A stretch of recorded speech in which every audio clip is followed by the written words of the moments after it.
this far.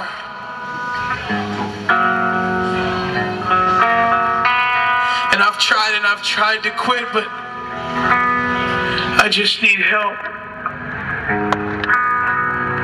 And I dream about holding my wife and my kids.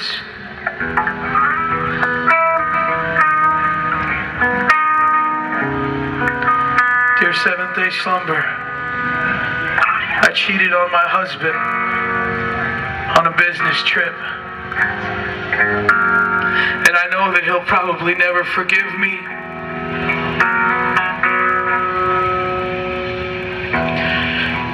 But I decided to go to church.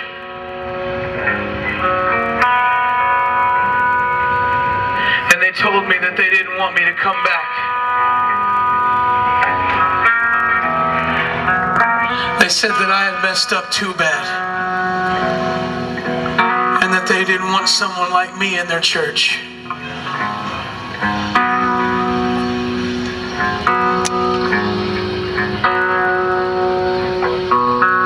I guess the reason that I'm writing you tonight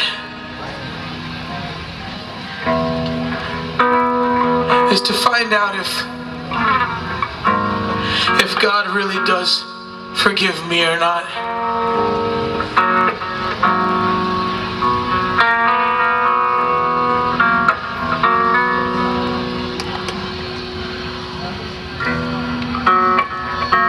Listen, we read all the emails that come in, and it breaks our heart, man. And I know that you've seen a lot of music out here and heard a lot of music, seen a lot of bands and heard a lot of music out here. And that's awesome that you get to have Christian music that lifts you up. But the truth is that I really didn't come here to play a concert. I've said this many times and I'll say it again today, that I miss my wife and kids too much to be out here playing rock star. The reason that my wife and I make a sacrifice is because we believe in a living God that puts broken people back together again.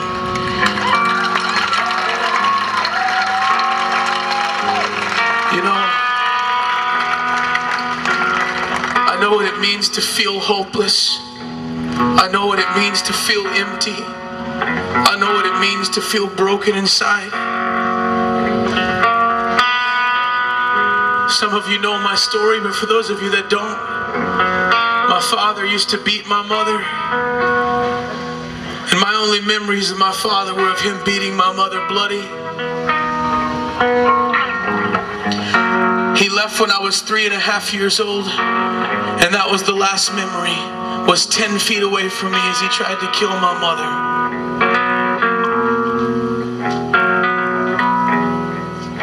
I didn't know my father growing up at all. I met him when I was a teenager and we didn't have much of a relationship because I hated him. And I don't think he was that fond of me either. 12 years old was the first time that I thought about suicide. I used to daydream about having a father,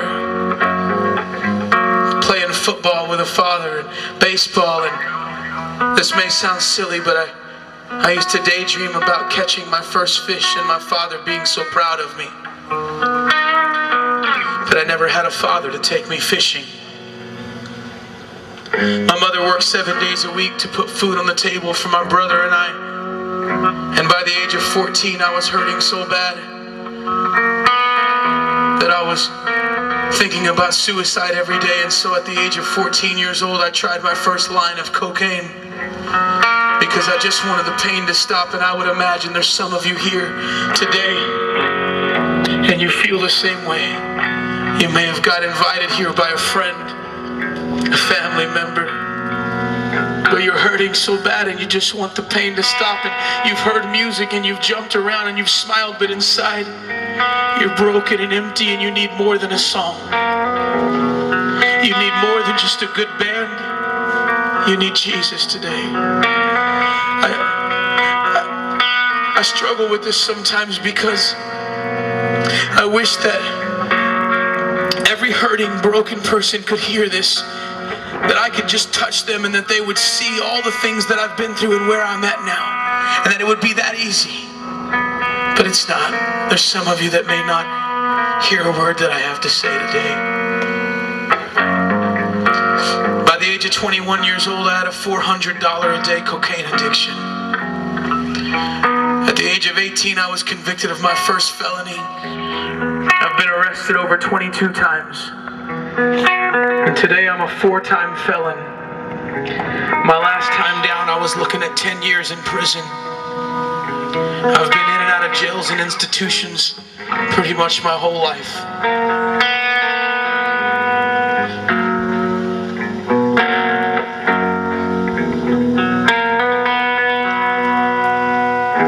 I decided to commit suicide at the age of about 22. I stole from my own mother to get high.